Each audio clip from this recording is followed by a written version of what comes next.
Welcome to Matters Financial, Geopolitical from the Frontier. Thank you kindly for stopping by. I'm always grateful.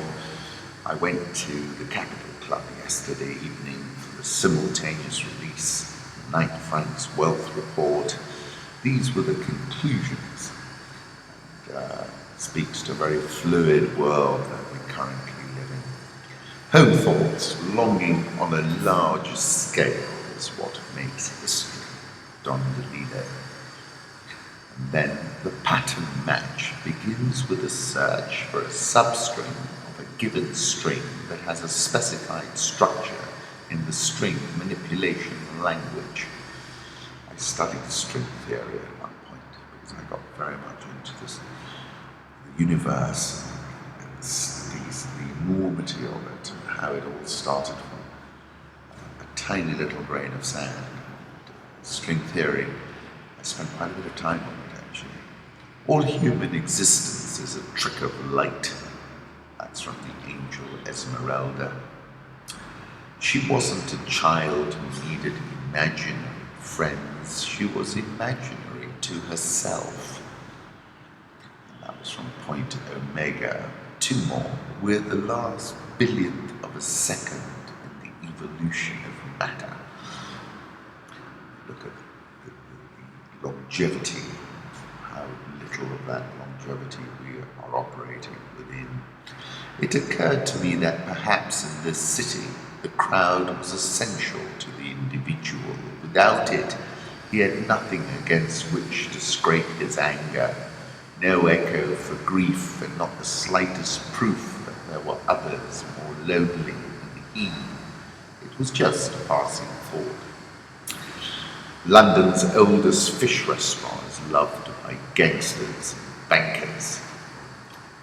Starters range from a £7 lobster bisque to a £20 75p dressed crab, as well as potted shrimps, prawn cocktail and smoked eel. The 14 mains cost from £15 to £45, feature Dover sole, Cornish brill, and other seafood specialities. The menu advises all fish can be fried, grilled, or poached. Please ask a member of staff for the best way to order. That was one of my favorite restaurants, and I worked literally just around the corner for a few years. Political Reflections, a great essay by Jeffrey Goldberg, The Obama Doctrine. This is in the Atlantic. Obama believes that the Manichaeism and eloquently rendered bellicosity commonly associated with Churchill were justified by Hitler's rise and were at times defensible in the struggle against the Soviet Union. But he also thinks rhetoric should be weaponized sparingly, if at all, in today's more ambiguous and complicated international arena. Then jump into Assad. As Assad clung to power, Obama's resistance to direct intervention only grew. After several months of deliberation, he authorized the CIA to train and fund Syrian rebels, but he also shared the outlook of his former Defense Secretary Robert Gates, who had routinely asked in meetings, shouldn't we finish up the two wars we have before we look for another? Obama, unlike liberal interventionists, is an admirer of the foreign policy realism of President George H.W. Bush, and in particular Bush's National Security Advisor Brent Snowcroft. I love that guy, Obama once told me. But missed out James Baker III, who was also extremely effective. Bush and Snowcroft removed Saddam Hussein's army from Kuwait in 1991, and they deftly managed the disintegration of the Soviet Union. Saying as Obama was writing his campaign manifesto, The Audacity of Hope in 2006, Susan Rice, then an informal advisor, felt it necessary to remind him to include at least one line of praise for the foreign policy of Bill Clinton. Within the White House, Obama would argue that dropping bombs on someone to prove that you're willing to drop bombs on someone is just about the worst reason to use force. Powerful Obama was also unsettled by a surprise visit early in the week from James Clapper, his Director of National Intelligence. This is in the run-up to the decision not to bomb Syria, who interrupted the President's daily brief, the threat report Obama receives each morning from Clapper's analysts, to make clear that the intelligence on Syria's use of sarin gas, while robust, was not a slam dunk. He chose the term carefully. I'll get to that in a moment. And then while the Pentagon and the White House's national security apparatuses were still moving toward war, John Kerry told me he was expecting a strike the day after his speech. The President had come to believe that he was walking into a trap, one laid by both allies and adversaries, and by conventional expectations of what an American president is supposed to do. This was the moment the President believes he finally broke what he calls derisively the Washington playbook. Where am I controversial when it comes to the use of military power, he said. That is the source of the controversy. There's a playbook in Washington that presidents are supposed to follow. It's a playbook that comes out of the foreign policy establishment. And the playbook prescribes responses to different events. These responses tend to be militarized responses. Where America is directly threatened, the playbook works, but the playbook can also be a trap that can lead to bad decisions. In the midst of an international challenge like Syria, you get judged harshly if you don't follow the playbook, even if there are good reasons why it does not apply. And then he was asked about China. He says, if we get that right and China continues on a peaceful rise, then we have a partner that is growing in capability and sharing with us the burdens and responsibilities of maintaining an international order. If China fails, if it is not able to maintain a trajectory that satisfies its population and has to resort to nationalism as an organizing principle, if it feels so overwhelmed that it never takes on the responsibilities of a country its size, maintaining international order, if it views the world only in terms of regional spheres of influence, then not only do we see the potential for conflict with China, but we will find ourselves having more difficulty dealing with these other challenges that are going to come. He's a very cerebral fellow, isn't he? But regarding the Syria red line, just about everyone appreciates that he was smart to sidestep Erdogan's tripwire. Put up a photograph Atlantic published of Obama in the Oval Office, where 2.5 years ago he shocked national security aides by calling off airstrikes on Syria. Prime Minister Trudeau has arrived in the US, and he is rather an extraordinary fellow, I must say. Sticking with Don DeLillo, this is what guns are for, to bring balance to the world. That's from his book about Lee Harvey Oswald. Powerful events build their own networks of chaos and ambiguity, DeLillo wrote in a 2004 essay on Oswald. The mass of facts that accumulated on these events has its own interconnections, missing pieces, buried meanings. This is the world's population in 1950, 2.53 billion. This is the population in 2050, 9.55 billion. The confusing thing for Australia is its main vectors of economic opportunity are also potentially the same vectors of threat. This is the challenge of its trade relationship with China and its security partnership with the US. International markets, what $1 million buys you around the world. This is from Knight Frank, buys you a lot in South Africa. Moving on to the currency markets, the euro dollar is at 111.73, and I'll come back to what was an extraordinary day yesterday. Dollar index 96.24, Japanese yen 113.50, Swissy 0.9855, pound 142.78, Aussie 0.7498, just below 75, India rupee 67.025, South Korean won below 1200, 1195.58, higher beta currencies done rather well of late. Real 3.6159. Remember, we were above 4 not too long ago. The Egyptian pound 783.63, and South African rand 15.3126. I'll put up a 3-month chart of the dollar index.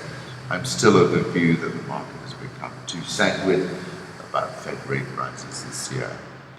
I like this from Jamie Reuters. Once you throw the kitchen sink, what are you going to do the washing up in? And prior to that, Jamie tweeted, apart from the blip in February, the euro has been remarkably steady in recent months, mostly in a 2.5-cent range. Then have a look at this. What a mad world. Euro jumps above 112 after hitting day lows at 108.22. Draghi expanded ECB stimulus with more QE and lower rates, most audacious stimulus package yet.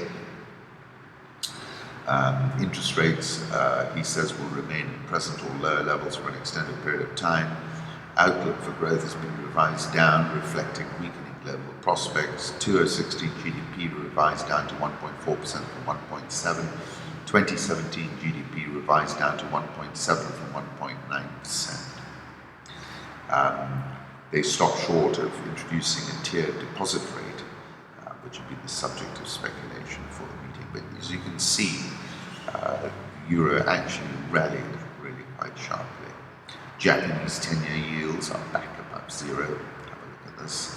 Gold trading at 1268.95. It's been very firm. 1250 looks good support, or just below there.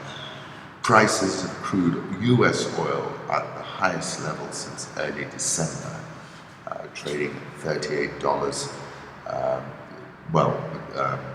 trading just below $40 in the front contract.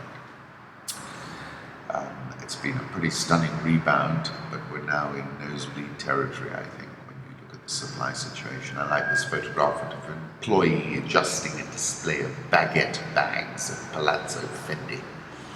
Look rather good. A closely watched indicator of Dubai's economic health on Wednesday revealed the first contraction of its private sector economy since the recession of 2009. Emirates NBD Dubai Economy Tracker fell below the neutral 50 mark in February after the first contraction in non-oil private sector activity since the index began in January 2010.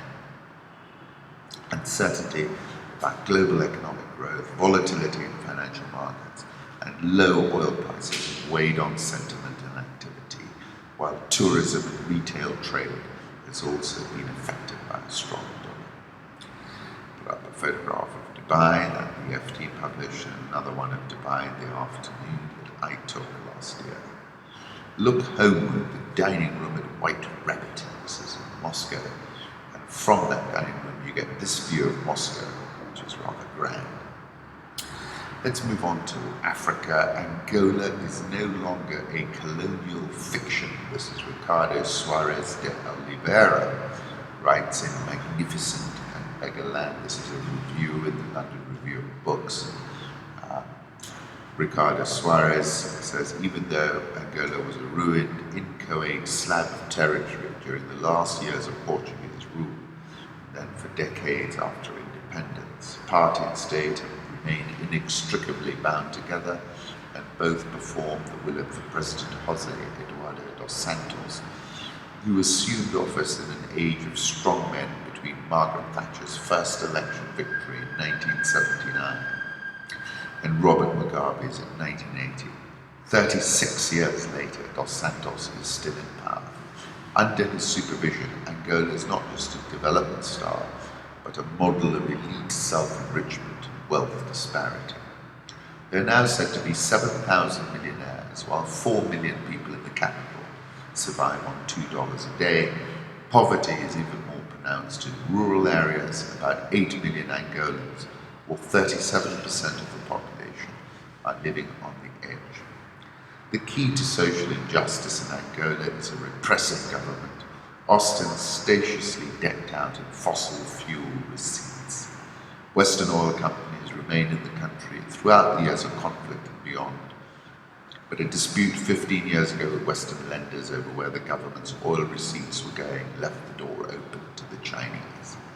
And in 2004, trade figures with China began to show a decisive upturn. Today, China is Angola's major trading partner, rolling out a national infrastructure, including railways and quick-fill housing in return for fuel. The Angola model is simply a resources for infrastructure deal, oil cargoes in exchange for Chinese credit lines to help finance reconstruction. Saying that powerful Angolans are being enriched. The president's daughter, Isabel dos Santos, is worth $3 billion and said by Forbes to be Africa's richest woman. Today, poor Angolans, probably half the country, are scarcely more prosperous than their grandparents were, but the rich are decidedly richer. Angola's future may look brighter once its old elites have been buried with honor. Good riddance. South African all share up 1.6% this year.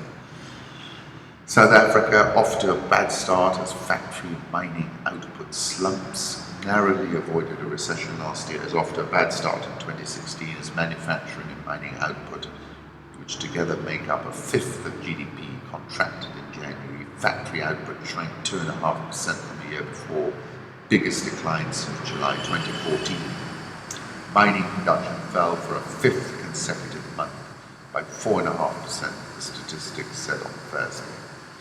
The data reflects a combination of weak global demand dynamics, particularly from China, and the ongoing structural growth constraints that we have domestically. Jeffrey Schultz. Dollar rand not put up a 6-month chart. The rand's rebounded in line with the rebound we've seen in higher beta currencies, but I think it's overcooked. The Egyptian EGX30 surged 3% yesterday. It narrowed its year's loss to minus 6.31%.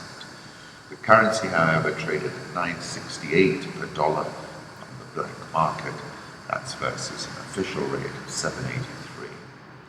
Nigerian policymaker advised central bank to devalue the naira. This is from MPC Minutes. This is Mr. Salami, an academic. Apparently, Salami said his proposal gained no support at the meeting, and the central bank was focused on exchange rate stability at the expense of inflation. And I think no one is prepared to pop their head above the parapet, given that the president has taken such a strong stance on this issue. Nigerian all share down 9.49% this year. It's had a little bit of a recovery. Ghana Stock Exchange Composite Index minus 1.56% year to date. Mozambique's tuna bonds surged most in 15 months on debt exchange. The government's proposed a debt exchange for almost $700 million of securities. Yields on the $773.5 million worth of sinkable securities fell 2.35% to 16.77%. That's dollars. The price is now at 80.1 cents to the dollar from 75 cents on Friday. The government so far is trying a friendly debt exchange. If successful, the government has cash flow savings. Let me put up a photograph from Maputo taken from the sea. Wonderful city. Really, it's excellent tiger prawns. The art world, African Horizons, why the Armory Show in New York is focusing on Africa. I like the painting they've chosen. Well, it's not a painting, it's a beer bottle top fabric by El Anatsui. He's become very expensive already. I like this photograph of Zimbabwe, the Bulawayo Club. Looks pretty good. Newly rich Africans are young, hip millennials and willing to spend. The profile of a rich African is shifting from older white-haired males to younger hip millennials who have found new ways to make and keep money in a changing global scene. There will be 3,933 ultra-wealthy individuals on the continent by 2025 from 2,650 last year. This is the 9th Frank report. The ultra-high net worth individual is younger in emerging markets like China and Africa than in developed markets. The entry of younger and better educated people into the exclusive club in Africa is also bringing fresh, non-traditional ways in which the wealthy grow and spend their money. More ultra-rich Africans are buying jets to avoid spending inordinate amounts of time in airport terminals, waiting for the next connection to their destination on a continent with poor transport links. The route from Lagos to London is the 8th fastest growing private jet route in the world, Shirley said. If you go to the Wilson Airport in Nairobi, it's full of private jets. I find Wilson Airport like a magic portal to another world. According to the IMF, its GDP expanded by an average of almost 40% per year between 1996 and 2006. This is Equatorial Guinea. Little wealth trickled down to the population, though its GDP per head is the highest in Africa. Over 3/4 of its population lives below the World Bank's poverty line.